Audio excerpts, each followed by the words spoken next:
আসসালামু আলাইকুম। আমি এখন একটি ঘটনা বলবো যে হযরত আদম আলাইহিস সালামের জীবনের ঘটনা। যদি ভুল হয় ক্ষমা করবেন। প্রিয় দর্শক মণ্ডলী, ভাই ও বোনেরা, সবাই আমাদের শ্রদ্ধা ও স্নেহ জানাই। বিশ্ব ইতিহাসে প্রথম মানুষ ও প্রথম নবী হিসেবে আল্লাহ পাক আদম আলাইহিস সালামকে নিজ দুহাত দ্বারা সরাসরি সৃষ্টি করেন। মাটির সকল উপাদান সান্নিধ্যে একত্রিত করে আঠালো পোড়া মাটির ন্যায় শুকনো মাটির তৈরি সুন্দরতম বয়ে রূহ ফু দিয়ে আল্লাহ আদমকে সৃষ্টি করেন। অতঃপর আদমের পাঁজর থেকে তার স্ত্রী হাওয়াকে সৃষ্টি করেন। আর এক কারণে জাতির স্বভাবভাবে পুরুষ জাতির আগমে পরস্পরের প্রতি আকৃষ্ট।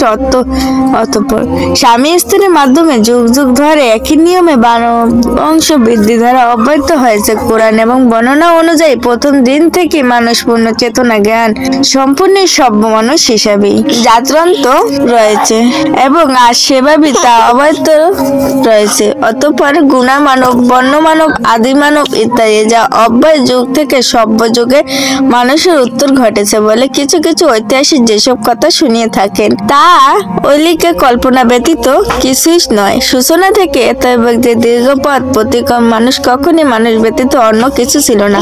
মানুষ বানর বা উল্লুখের অদ্ভুত রূপ যেমন অনিবংশ বিতরণ পেশ করেছেন তা বর্তমানে একটি মৃত্যু মতবাদ মাত্র। এই তা প্রায় সকল বিজ্ঞানী কর্তৃক প্রত্যাখ্যাত হয়েছে। প্রত্যেক মানুষ আদি পিতা আদম আলাইহিস সালামকে আল্লাহ সর্ববিষয়ে জ্ঞান যোগ্যতা দান করেন এবং বিশ্বে আল্লাহকে খেলাফত পরিচালনায় মর্যাদা অভিষিক্ত করেন। সাথে সাথে সকল সৃষ্ট আর সেখানে জিন ফেরেশতা সবাইকে মানুষের মর্যাদার প্রতি সম্মান প্রদর্শনের জন্য আদমকে সিজদা করার আদেশ দেন। সবাই সে নির্দেশ মেনে নিল, কিন্তু ইবলিস অহংকারে বসে সে নির্দেশ অমান্য করায় চিরকালের মতো অভিশপ্ত হয়ে যায়।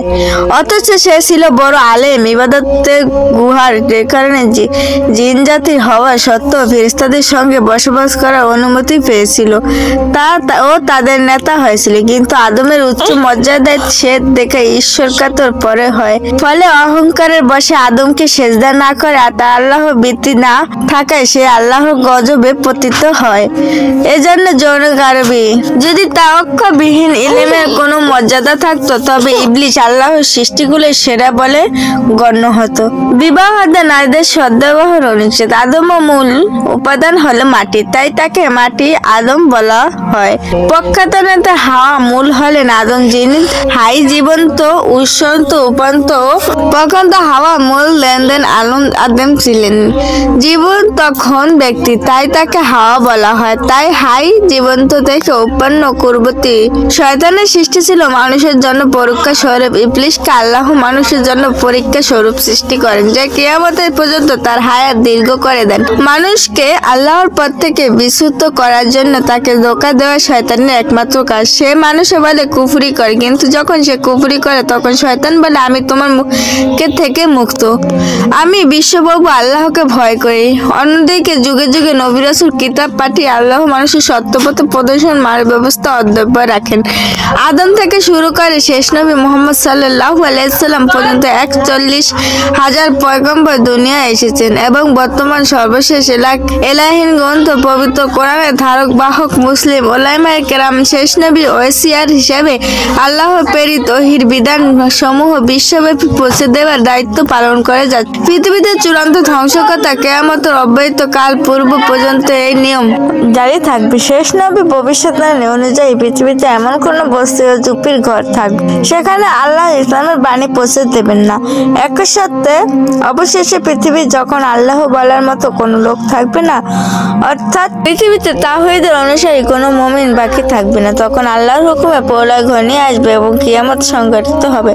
মানুষের দেহগুলি মৃত্যুর পর মাটিতে মিশে যাবে, কিন্তু রূহগুলি স্ব ভালো বা মন্দ আমল অনুযায়ী ইন্নিল ও সিজিনি অবস্থায় করবে, যা কিয়ামতের পরপরই আল্লাহর হুকুমে স্ব দেহে পুনঃ প্রবেশ করবে এবং চূড়ান্ত হিসাবে নিকাশের জন্য সকল মানুষ সশরীর সৃষ্টিকর্তা আল্লাহর দরবারে নিতে হবে।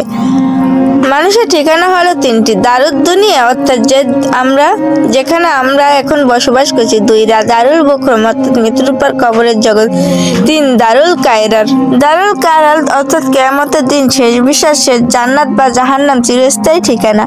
অথবা পৃথিবী হলো মানুষের জন্য সাময়িক পরীক্ষাগার মাত্র। জান্নাত থেকে নেমে আসা মানুষ এই পরীক্ষা স্থলে শেষে সুন্দর ফল লাভ পুনরায় জান্নাতে ফিরে যাবে, অর্থাৎ ব্যর্থকাম হয়ে জাহান্নামে নিক্ষিপ্ত হবে। অতঃপর সেখানেই হবে তাদের সর্বশেষ যাত্রা বিরতি এবং সেটাই হবে তাদের চূড়ান্ত চিরস্থায়ী ঠিকানা। আল্লাহ বলেন, মাটি থেকে আমরা তোমাদের সৃষ্টি করেছি, ওই মাটিতে তোমায় ফিরিয়ে নেব, অতঃপর ওই মাটি থেকে আমরা তোমাদের পুনরায় বের করে আনবো। অতঃপর বিচার শেষ, কাফেরদেরকে হাঁকিয়ে নেওয়া হবে জাহান্নামের দিকে আর মুত্তাকিদের নেওয়া হবে জান্নাতের দিকে। এভাবে সেদিন জালেম আর প্রাপ্ত শাস্তি ভোগ করবে এবং মজলুম তার যথা প্রতিদান পেয়ে ধন্য হবে। সেদিন কারো প্রতি কোন রূপ অবিচার করা হবে না। উল্লেখ্য যে হযরত আদম আলাইহিস সালাম সম্পর্কে পবিত্র কোরআনে 10টি সূরা ও 50টি আয়াত বর্ণিত হয়েছে। এখন আদম সৃষ্টির ঘটনাবলী কোরআনে যেভাবে বর্ণিত হয়েছে তার আলোকে সার সংক্ষেপ আমরা তুলে ধরার প্রয়াস পাবো ইনশাআল্লাহ। কিয়ামতের অবস্থা অধ্যায় সৃষ্টির সূচনা নবীগণের আলোচনা অনুযায়ী। আদম সৃষ্টির কাহিনী। আল্লাহ একদা ফেরেশতা ডেকে বলেন, আমি পৃথিবীতে খলিফা অর্থাৎ প্রতিনিধি সৃষ্টি করতে চাই। বলে এবার বিষয় তোমাদের বক্তব্য কি? তারা সম্ভবত ইতিপূর্বে সৃষ্টির জিন জাতির অভিত্ত আলোক বলে, হে আল্লাহ, আপনি কি পৃথিবীতে এমন কাউকে আবাদ করতে চান যার গিয়ে তার ফাসাদ সৃষ্টি করবে, রক্তপাত ঘটাবে? অতঃপর আমরা সর্বদা আপনার হুকুমে পালনে আপনার গুণাগান ও পবিত্রতা বর্ণনা আছে। এখানে ফেরেশতাদের উক্ত বক্তব্য আপত্তির জন্য ছিল না, বরং জানার জন্য ছিল। আল্লাহ বলেন, আমি যা জানি তোমরা তা জানো না। অর্থাৎ আল্লাহ চান পৃথিবীতে এমন একটা সৃষ্টি আবাদ করতে যারা হবে জ্ঞান ও ইচ্ছা শক্তি সম্পূর্ণ, নিজস্ব বিচার বুদ্ধি ও চিন্তা গবেষণা সহকারে স্বেচ্ছাজ্ঞান, আল্লাহর বিধান সম্মুখে অনুগত এবং তার ইবাদত করবে। ফেরেশতার মতো কেবল হুকুম তামিলকারী জাতি নয়। খলিফা তো এখানে খলিফা বা প্রতিনিধি বলে জিনদের পরবর্তী প্রতিনিধি হিসাবে বনু আদমকে বোঝানো হয়েছে, যারা পৃথিবীতে একে অপরের প্রতিনিধি হবে।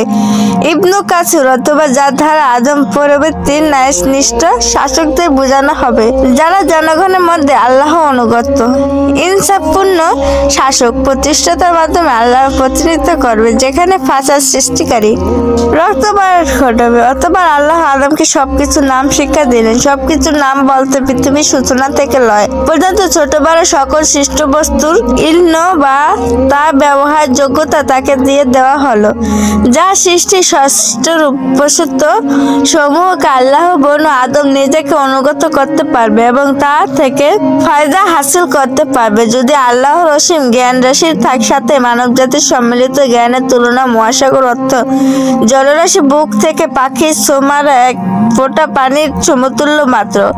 বলা চলে যে আদমকে দেওয়া সেই যোগ্যতা ও জ্ঞান ভান্ডার যুগে যুগে তার জ্ঞানী বিজ্ঞানী সন্তানদের মাধ্যমে বিতরিত হচ্ছে, যা দ্বারা জগৎ সংসার উপকৃষ্ট হয়। আদমকে সবকিছুর নাম শিক্ষা দেওয়ার পরে শ্রেষ্ঠত্ব প্রমাণের জন্য আল্লাহ তাকে ফেরেশতাদের সম্মুখে পেশ করলেন।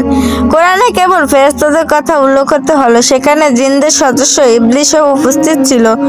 অর্থাৎ আল্লাহ চেয়েছিলেন জিন ও ফেরেশতা উভয় সম্প্রদায়ের ওপর আদম এর শ্রেষ্ঠ প্রমাণিত হোক। যে বাস্তব সেটাই হলো যে যেহেতু ফেরেশতাগণের জিনদের চেয়ে শ্রেষ্ঠ উচ্চ মর্যাদা সম্পন্ন, সেজন্য কেবল তার নামে নেওয়া হয়েছে। আর দুনিয়াতে জিনদের ইতিপূর্ব উৎপাত ও অনাচার সম্বন্ধে ফেরেশতারা তাদের থেকে অবহিত ছিল, সে কারণ তারা মানুষ সম্বন্ধে এরূপ ধারণা পোষণ করেছিল এবং প্রশ্নের জবাবে নৈতিকবাচক উত্তর দিয়েছিল। উল্লেখ্য যে আল্লাহ জিন জাতি আগেই সৃষ্টি করেন গণগণ আগুন থেকে, কিন্তু তারা অবাধ্য চূড়ান্ত করে। আদম ফেরেশতাদের সম্মুখে পেশ করার পর আল্লাহ ফেরেশতা থেকে ওইসব প্রত্যেক নাম জিজ্ঞাসা করলেন, কিন্তু সঙ্গত কারণে তারা তা বলতে পারলেন না।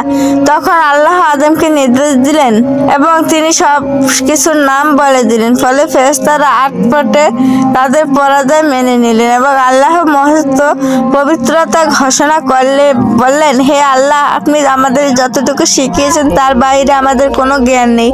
নিশ্চয়ই আপনি সর্বত্র দূরদৃষ্টিময়। অতঃপর আল্লাহ তাদের সবাইকে আদমের সম্মুখে সামান্য সিজদা করতে বলেন। সবাই সিজদা করলো, ইবলীস ব্যতীত, যে অস্বীকার করলো, অহংকারে ক্ষিপ্ত হয়ে প্রত্যাখ্যান করলো, ফলে সে কাফিরদের অনুভুক্ত হলো।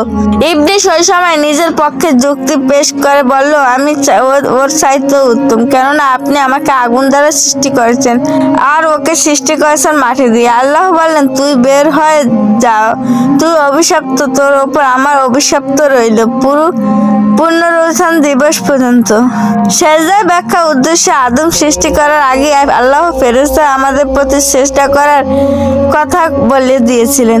তাছাড়া কোরআনের বর্ণনা থেকে একথা স্পষ্ট যে আমাদের সেজদা করার জন্য আল্লাহর নির্দেশ ব্যক্তিত্ব আদম হিসাবে ছিল না, বরং ভবিষ্যৎ মানব জাতির প্রতিনিধিকারী হিসাবে তার প্রতি সম্মান জানানোর জন্য জিন ফেরেশতা সেজদা করতে বলা হয়েছিল। এই সেজদা কখনই আদমের প্রতি ইবাদত পর্যায়ে ছিল না, বরং তা ছিল মানব জাতির প্রতি অনুগত প্রত্যাশা, তাদের সকল কাজে সহায়তা করার প্রতিশ্রুতি দান, প্রতীক ও সম্মান সূচক সিজদা মাত্র। ওই দিকে কাফিরদের অন্তর্ভুক্ত হলো ইবলিস, কিন্তু আল্লাহর সৃষ্টির পালনকর্তা হিসেবে অস্বীকার করেননি, বরং আল্লাহ যখন তাকে অভিশপ্ত করে জান্নাত থেকে চিরদিনের মতো তার বিতাড়িত করলেন, তখন সে আল্লাহ বর হিসাবে সম্মান করে প্রার্থনা করলো, হে আমার প্রভু, আপনি আমাকে কিয়ামত পর্যন্ত অবকাশ দিন। আল্লাহ তার প্রার্থনা মঞ্জুর করলেন। অতঃপর সে বলল, হে আমার পালনকর্তা, আপনি যেমন আমাকে পথভ্রষ্ট করলেন, আপনি তেমনি সবাইকে পৃথিবীতে নানা রূপ সৌন্দর্য প্রবৃত্ত করে এবং তাদেরকে পথভ্রষ্ট করে দেবে। তবে যারা আপনার একান্তী বান্দা, তাদের ব্যতীত ছোঁয়া। আল্লাহ তাকে বলেন, তুমি নেমে যাও, এখান থেকে বেরিয়ে যাও, তুমি নিচুতমদের অন্তর্ভুক্ত, এখানে তোমার অহংকার করার অধিকার নেই। উল্লেখ্য যে ইবলিস জান্নাত থেকে বহিষ্কার হলো মানুষের রোগ প্রেসার ঢুকে ধোঁকা দেওয়ার ও বিভ্রান্ত করার ক্ষমতা আল্লাহ তাকে দিয়েছিলেন, আর এটা ছিল মানুষের পরীক্ষার জন্য। শয়তানের ধোঁকার বিরুদ্ধে জিততে পারলে মানুষ তার শ্রেষ্ঠত্ব মর্যাদা অনুক্ষণ রাখতে পারবে এবং আখিরাতে জান্নাতে লাভের ধন্য হবে, নইলে ইহকাল পরকাল ব্যর্থকাম হবে। মানুষের প্রতি ফেরেশতাদের সিজদা করা ইবলিসের সিজদা না করার মধ্যে ইঙ্গিত রয়েছে। এই বিষয়ে যেমন মানুষ যেন প্রতি পদে শয়তানের ব্যাপারে সতর্ক থাকে এবং আল্লাহর প্রতি অনুগত মাধ্যমে নিজের শ্রেষ্ঠতার মর্যাদা অনুক্ষণ রাখে। আদমের পাশটি শ্রেষ্ঠ। আল্লাহ তাকে নিজে দুই হাতে সৃষ্টি করেছেন। আল্লাহ নিজে তার মধ্যে রূহ ফু দিয়েছেন। আল্লাহ তাকে সকল বস্তুর নাম শিক্ষা দিয়েছেন। তাকে সিজদা করার জন্য আল্লাহ ফেরেশতা নির্দেশ করেছিলেন। আদম একাই মাত্র মাটির থেকে বাকি সৃষ্টি, বাকি সবাই পিতা মাতার মাধ্যমে শ্রেষ্ঠ। ইবলিসের অভিশপ্ত হওয়ার কারণ ছিল তার কিয়াস। হে আল্লাহ আদেশের বিরুদ্ধে যুক্তি পেশ করে বলছিল, আমি আদমের চাইতে উত্তম, কেননা আপনি আমাকে আগুন দিয়ে সৃষ্টি করেছেন এবং তাকে সৃষ্টি করেছেন মাটি দিয়ে। মুহাম্মদ তাকে সৃষ্টি করেছেন মাটি দিয়ে। মুহাম্মদ ইবনু সিরিন বলেন, প্রথমে কিয়াস ছিল ইবলিস। হাসান বসরির অনুরূপ করেছিলেন।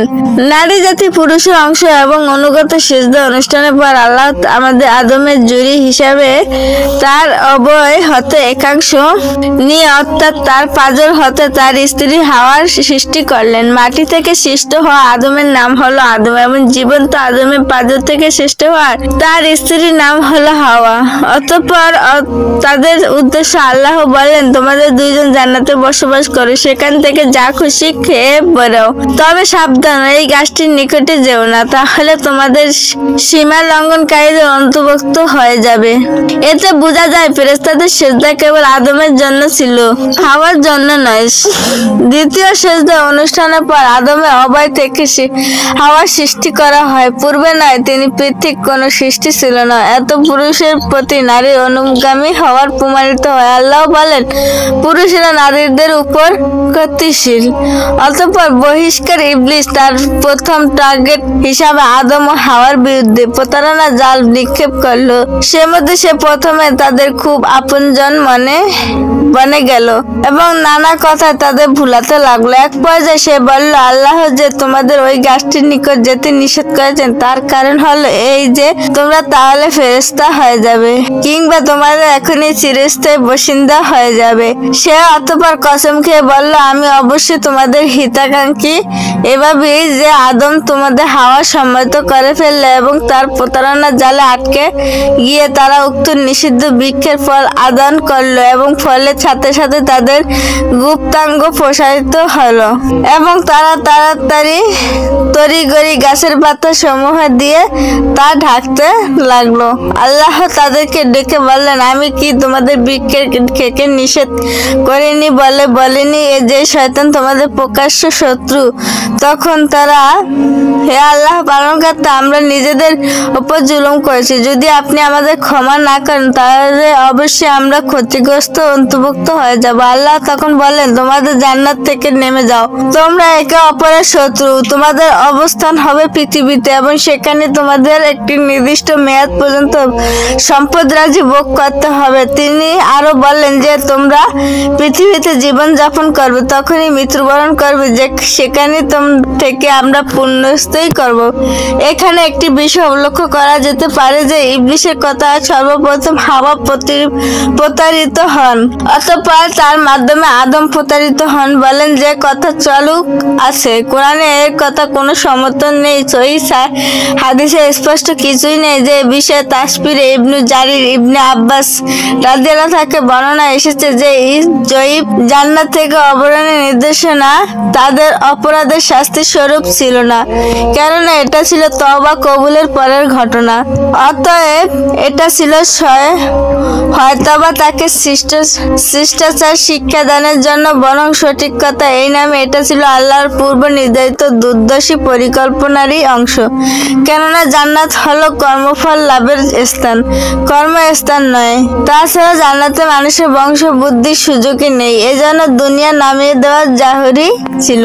প্রথমবার আদেশ দানের পর পুনরায় স্নেহ অনুগ্রহ মিশ্রিত আদেশ দিয়ে বললেন, তোমরা সবাই নেমে যাও। অতঃপর পৃথিবীতে আল্লাহ খলিফ হওয়ার মহান মর্যাদা প্রদান করে বললেন, তোমাদের নিকট আমার পক্ষ থেকে হেদায়েতের অবতীর্ণ হবে। যারা তার অনুসরণ করবে তাদের জন্য কোনো ভয় ও চিন্তার কারণ থাকবে না, কিন্তু যারা প্রত্যাখ্যান করবে, মিথ্যা প্রতিপন্ন করবে, তারা হবে জাহান্নামের অধিবাসী এবং সেখানে হবে অন্তকাল ধরে অবস্থান করবে।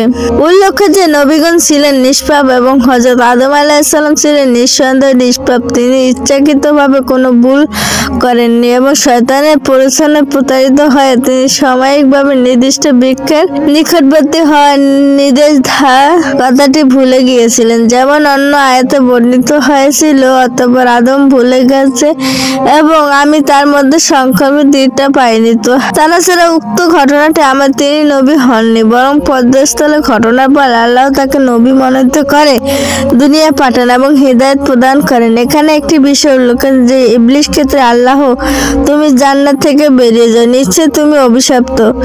অন্যদিকে আদম হাওয়ার ক্ষেত্রে বলেন, তোমরা নেমে যাও। আরব এতে ইঙ্গিত রয়েছে ইবলীস কখনই আর জান্নাতে ফিরে আসতে পারবে না, কিন্তু বনু আদমের ঈমানদারগণ পুনরায় ফিরে আসতে পারবে ইনশাআল্লাহ। নবাগত শয়তানের প্রথম কাজ, মানুষের উপর শয়তানের প্রথম হামলা ছিল তার দেহ থেকে কাপড় কষিয়ে তাকে উলঙ্গ করে দেওয়া। আজও পৃথিবীতে শয়তান পদাঙ্ক অনুসারী ইবলীসের শিক্ষার্থীদের প্রথম কাজ হলো তথাকথিত সমতায় লিঙ্গ সমাতার নামে নারীকে উলঙ্গ করে ঘরের বাহিরে আনা এবং সৌন্দর্যের উপভোগ করে। অথচ পৃথিবীর বিগত সভ্যতাগুলি ধ্বংস হয় মূলত নারী মদের সহজবলতার কারণ। অতঃপর ভদ্র আল্লাহ ভীরু বান্দাদের নিকট ঈমানের পর সর্বপ্রথম ফরজ হলো সহসা লজ্জাস্থান আবৃত্তি রাখার ইজ্জত অবৈরূপ হেদায়েত করা। অন্যান্য ফরজ সবই এরপর নারীর পর্দা কেবল মানুষকেই হবে না, বরং হবে যে ভিতর তার কথা বলা, বার্তা, আচরণ ও চাল চলনের সর্ববিষয়ে পূর্ণ নারীর প্রতিটি অঙ্গভঙ্গি ও মিষ্ট কণ্ঠস্বর পুরুষ হৃদয় অন্যায় ভাবে বিস্তারিত করে। অতঃপর লজ্জাশীলতা মুমিন নর নারী অঙ্গভীষণ ও পারস্পরিক নিরাপত্তার গ্যারান্টি। নারী ও পুরুষ প্রত্যেক একে অপরের সৃষ্টিকে অবরত রাখেন। এরপর পরস্পর সার্বিক পর্দা বজায় রেখে কেবলমাত্র প্রয়োজনীয় কথাটুক স্বাভাবিকভাবে সংকল্প বলে। নারী ও পুরুষ প্রত্যেক নিজ নিজ সাধারণত ও পর্দা বজায় রেখে স্ব কর্মস্থলে কর্মপরিধির মধ্যে স্বাধীনতাভাবে কাজ করে এবং তার সংসার ও সমাজের কল্যাণ মাধ্যমে অবদান রাখে। নেগেটিভ পজিটিভ পাশাপাশি বিদ্যুৎবাহী দুটি ক্যালব মাঝে প্লাস্টিকের আবরণ যেমন পর্দার কাজ করে এবং অপরিহার্য অ্যাক্সিডেন্ট ও অগ্নিকাণ্ড থেকে রক্ষা করে, অনুরূপভাবে পূর্ণ নারী ও পরপুরুষ মধ্যকার পর্দা উভয় মাঝে গঠিত বা যেকৃত আতঙ্কিত বিষয় থেকে পরস্পর হেফাজত করে। অতঃপর শয়তানের প্ররোচনা জান্নাত পবিত্র পরিবেশ আদি পিতা মাতার জীবনে ঘটিত উক্ত অনিচ্ছাকৃত দুর্ঘটনা থেকে দুনিয়ার এই পরিকাম্পী পরিবেশ বসবাসরত মানব জাতিকে আরো বেশি সতর্ক সাবধান থাকা উচিত। কোরআন হাদিস আমাদের সেদিকে হুঁশিয়ার করেছে। মানুষের জন্য ইবলিশকে আল্লাহ মানুষের জন্য পরীক্ষা স্বরূপ সৃষ্টি করেন এবং কিয়ামত পর্যন্ত তার হায়াত দীর্ঘ করে দেন। মানুষকে আল্লাহর পথ থেকে বিচ্যুত করার জন্য তাকে ধোঁকা দেওয়া শয়তানের একমাত্র কাজ। সে মানুষকে বলে কুফরি কর, কিন্তু যখন সে কুফরি করে তখন শয়তান বলে আমি তোমার থেকে মুক্ত, আমি বিশ্ব প্রভু আল্লাহকে ভয় করি। হাসর অন্যদিকে যুগে যুগে নবী রাসূল কিতাব পাঠিয়ে আল্লাহ মানুষের সত্য পথ প্রদর্শনের ব্যবস্থা অব্যাহত রাখেন। আদম থেকে শুরু করে শেষ নবী মুহাম্মদ সাল্লাল্লাহু আলাইহি সাল্লাম পর্যন্ত 1,24,000 পয়গম্বর দুনিয়াতে এসেছেন এবং বর্তমানে সর্বশেষ এলাকাহীন ইলাহি গ্রন্থ পবিত্র কোরআন ধারক ও বাহক মুসলিম ওলামায়ে কেরাম শেষ নবী ওসিয়ার হিসাবে আল্লাহ প্রেরিত ওহীর বিধানসমূহ বিশ্বব্যাপী প্রচার দেবার দায়িত্ব পালন করেন যাচ্ছেন।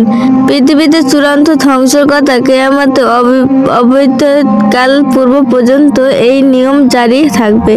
শেষ নবীর ভবিষ্যদ্বাণী অনুযায়ী পৃথিবীতে এমন কোনো বস্তি ও ঝুপড়ি ঘর থাকবে না যেখানে আল্লাহর বাণী পৌঁছে দেবেন না। একত্ব সত্ত্বেও অবশেষে পৃথিবীতে যখন আল্লাহ বলার মতো কোনো লোক থাকবে না, অর্থাৎ প্রকৃত তাওহীদের অনুসারী কোনো মুমিন বাকি থাকবে না, তখন আল্লাহর হুকুমে প্রলয় ঘনিয়ে আসবে এবং কিয়ামত সংঘটিত হবে। মানুষের দেহগুলি সব মৃত্যুর পরে মাটিতে মিশে যাবে, কিন্তু রূহগুলি স্ব ভালো বা মন্দ আমল অনুযায়ী ইলনিল অথবা সেজনী অবস্থায় করবে, যা কিয়ামত পরপরই আল্লাহর হুকুমে স্ব দেহে পূর্ণ প্রবেশ করবে এবং চূড়ান্ত হিসাব নিকাশের জন্য সকল মানুষ আল্লাহর সশরীর সৃষ্টিকর্তা আল্লাহর দরবারে নিতে হবে। মানুষের ঠিকানা হলো 3টি।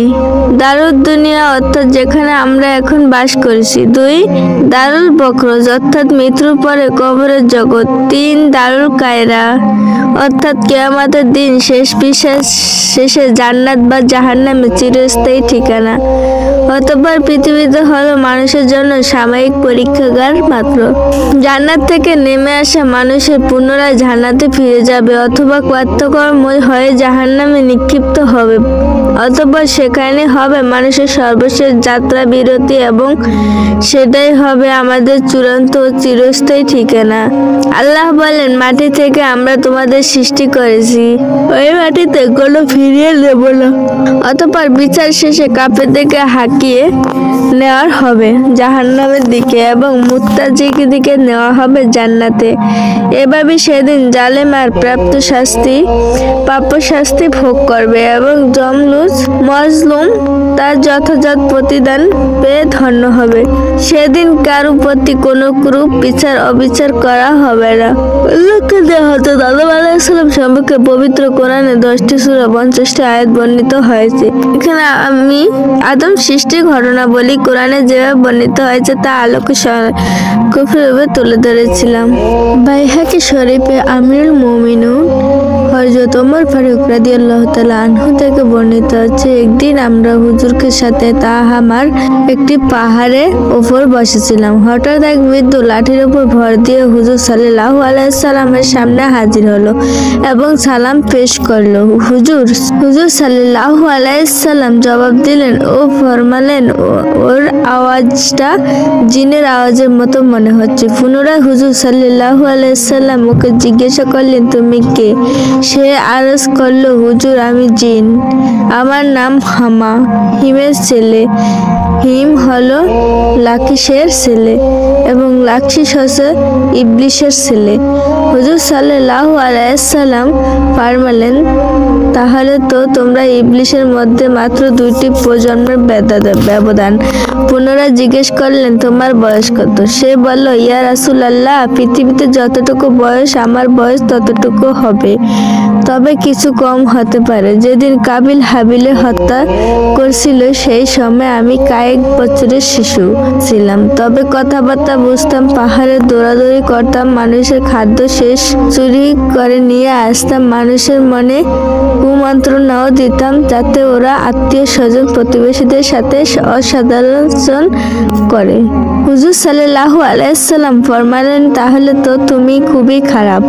সে আরজ করলো, হুজুর আমাকে ভর্ৎসনা করবেন না, আমি আপনার সমীপে তওবা করতে এসেছি।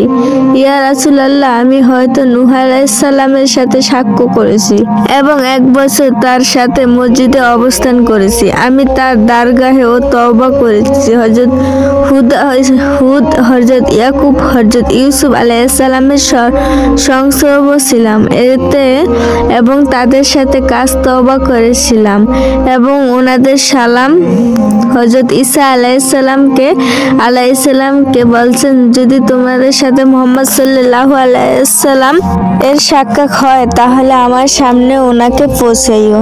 তাই হুজুর, আমি এখন আপনার আমানত থেকে দায় মুক্ত হওয়ার জন্য আপনার সমীপে হাজির হয়েছি। এটা আশা আছে যে আপনার পবিত্র জবাবে আমাকে কিছু আল্লাহর কালাম শিক্ষা দেবেন। হুজুর সাল্লাল্লাহু আলাইহি সাল্লাম সূরা মুরসালাত ও আম্মা ইয়াতাসালুন, সূরা ইখলাস, সূরা ফালাক, সূরা নাস এবং ইজা শামাস শিক্ষা দিলেন। আরো ফরমালেন, হে হামা, যখন তোমার কোনো প্রয়োজন হয় আমার কাছে আসিও এবং আমার সংস্রব ত্যাগ করিও না। হযরত ওমর ফারুক রাদিয়াল্লাহু তাআলা আনহু বলেন, হুজুর সাল্লাল্লাহু আলাইহি সাল্লাম তো বেসাল ফরমালেন, কিন্তু হামা সম্পর্কে কিছু বলেন জাননি। আল্লাহ ভালো জানেন হামা কি এখনো জীবিত আছে নাকি মারা গেছে। সবক, আমাদের হুজুর সাল্লাল্লাহু আলাইহি সাল্লাম মানব জিন সকলের রাসূল। তার দরবারে জিন তত্ত্বসূত্র খোলাসাতুত তাফসীর। সাঈদ ইবনুল মুসাইব তার পিতা মুসাইব রাদিয়াল্লাহু তাআলা হতে বর্ণনা করেন, এই গল্পে বনি ইসরাইলের এক দরবেশের সাথে শয়তানের লড়াইয়ের ঘটনা তুলে ধরা হয়েছে এবং কিছু নসিহত পেশ করা হয়েছে। আমাদের ঈমান আমলের সংশোধনের জন্য চলুন গল্প ও নসিহতগুলো পড়ি। অনেক দিন আগের কথা, বনি ইসরাইল এক বিখ্যাত বুজুর্গ ছিলেন। সর্বদাই তিনি ইবাদতে মশগুল থাকতেন। জিকির, তেলাওয়াত ও তাহাজ্জুদ, ইশরাক কোনো আমলই বাদ দিতেন না। তিনি বেলা রোজা রাখতেন, রাত ভর বিভিন্ন আমলে লিপ্ত থাকতেন। একেবারে চলছিল তার নিত্যদিনের আমল। একদিন কিছু সংখ্যক লোক দরবেশের নিকট আগমন করলো। উদ্দেশ্য হলো তার কাছে একটি অভিযোগ পেশ করা। তারা বলল, হুজুর, ওখানে একদল লোক আছে যারা একটি গাছের পূজা করে। লোকদের কথা শুনে দরবেশের চোখে মুখে ফুটে ওঠে যুদ্ধ ভাব, দৃষ্টিতে ঝরে পড়ে অগ্নি কুফুঙ্গরি, উষ্ণ হয়ে উঠে তার রমণীর রক্ত। তিনি গর্জন করে বললেন, কি বললে তোমরা? আল্লাহর জমিনে মাখলুকের ইবাদত, বৃক্ষের পূজা, এ তো হতেই পারে না। আমি কখনো তা হতে দেব না। চলো এখানে আমরা নিজ হাতে গাছটি কেটে ফেলবো। একথা বলে দরবেশের বিলম্ব করলেন না। তিনি একখানা কুড়াল কাঁধে নিয়ে ঘাসটি কাটার জন্য রওনা দিলেন। কিছু দূর যাওয়ার পর শয়তানের সাথে দরবেশের দেখা হলো। শয়তান তখন বৃদ্ধ লোকের আকৃতি ধারণ করলো এবং পথ দিয়ে বিপরীত দিক থেকে আসছিল। শয়তান বলল, হুজুর, আপনাকে বেশ উত্তেজিত মনে হচ্ছে। কোথায় রওনা দিলেন? অমুক গাছটি কাটতে যাচ্ছি। দরবেশের সহজ উত্তর, ও গাছের সাথে আপনার কি সম্পর্ক? আপনি ইবাদত করেন থাকুন, বাজে কাজে নষ্ট সময় করেন না, করে লাভ কি? এটাও একটি ইবাদত। আমি ইবাদত নিয়ে পড়ে থাকি, আর অন্যরা আল্লাহর প্রভৃতি সৃষ্টির পূজা অর্চন করে। এই কিছুতে আমি বর্ষাদত করতে পারবো না। আমি এই গাছ কাটতে দিব না। তুমি দেওয়ার কে? গাছ আমি কাটবই। ও বলল, তো এই গাছ আপনি কাটতে পারবেন না। আমার যুবক এক বিন্দু রক্ত থাকতে আমি এই গাছ কাটতে দিতে পারবো না। এভাবে আরো কিছুক্ষণ কথা কাটাকাটি পর এক পর্যায়ে উভয় মাত্র হাতাহাতি শুরু হয়ে গেল। কেউ কাউকে ছাড়বার পাত্র নয়। কিন্তু শেষ পর্যন্ত দরবেশী শয়তানের বুকে চেপে বসলেন। এবার এক অবস্থা ব্যাঘাতীত দেশে শয়তানের অনুনয় বিনয় করে শুরু করলো। এতে দরবেশের মন নরম হলো। তিনি শয়তানকে ছেড়ে দিলেন। দরবেশের কাছে শয়তান যেন হাফ ছেড়ে বাঁচলো। সে সোজা হয়ে দাঁড়িয়ে দরবেশকে আবার বুঝাতে লাগতে, হুজুর, এই কাজ তো আপনার ওপর ফরজ নয়। আপনি এই গাছের পূজা করেন না। আল্লাহ তাআলা ইচ্ছা করলে কোনো নারীর দ্বারাও এই কাজ করিয়ে নিতে পারতেন। হুজুর, এই কাজ তো আপনার ওপর ফরজ নয়।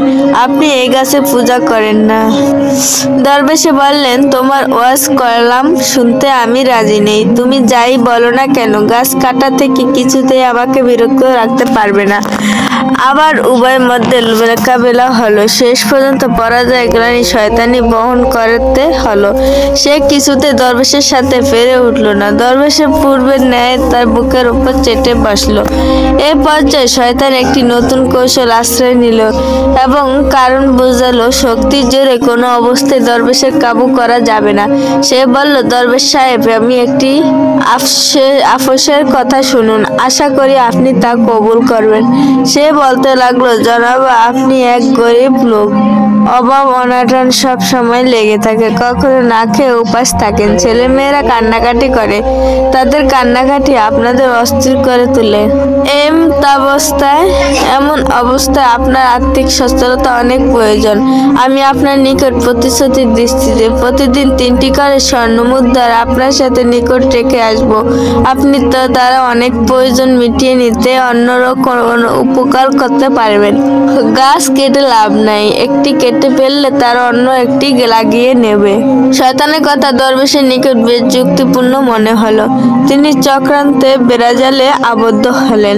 অবশেষে গাছ না কেটে বাড়িতে ফিরলেন। শয়তানের কথা মতো দরবেশে 2 দিন স্বর্ণ মুদ্রা পেলেন, কিন্তু 3য় দিন আর পেলেন না। তিনি অনেকক্ষণ অপেক্ষা করলেন। অধীর আগ্রহে পথ পান চেয়ে রইল, কিন্তু স্বর্ণমুদ্রা নিয়ে শয়তান এলো না। এমনই কোথাও এক চিহ্ন পর্যন্ত দেখা গেল না। এতে দরবেশ সাহেব বেশি রাগান্বিত হলো এবং এক পর্যায়ে কুড়াল কাঁধে নিয়ে আবার গাছ কাটতে রওনা দিলেন। প্রতীকমতে সেই বিদ্বেষী শয়তানের সাথে দরবেশের দেখা হলো। সে বলল, হুজুর, কোথায় রওনা দিলেন?